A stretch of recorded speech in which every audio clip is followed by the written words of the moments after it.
اللہ سے بات کرنے کے لیے الفاظ کی ضرورت نہیں پڑتی ہے، وہ دل کے حال کو بہتر جانتا ہے۔ اس کے سامنے ہاتھ پھیلا کے چپ بھی بیٹھ جاؤ، وہ تب بھی سنتا ہے۔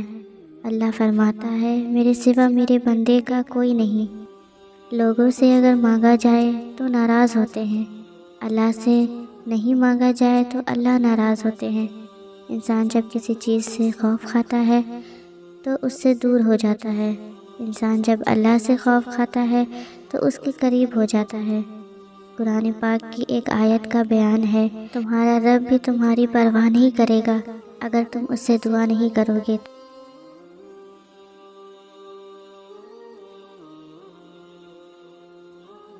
اللہ سے معافی کبھار ہم اپنی غلطیوں پہ اتنے شرمسار ہوتے ہیں کہ وہ ہمیں معاف کرے گا اللہ کی طرف پلٹنے سے بھی ڈرتے ہیں۔ کیا وہ ہماری بات سنے گا یا نہیں؟ خود کو اس بچے کی جگہ رکھ کر سوچو جو غصے میں اپنی ماں پہ اونچی آواز سے چلایا ہو اور یوں چلاتے ہی زمین پہ آ گرا ہو۔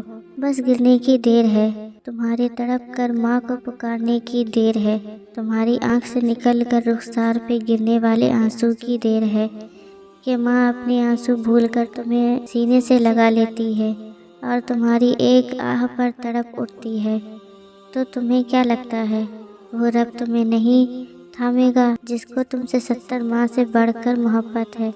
وہ تمہیں معاف نہیں کرے گا جس کو تمہاری آنکھ سے نکلنے والا ایک آنسو بھی گوارا نہیں؟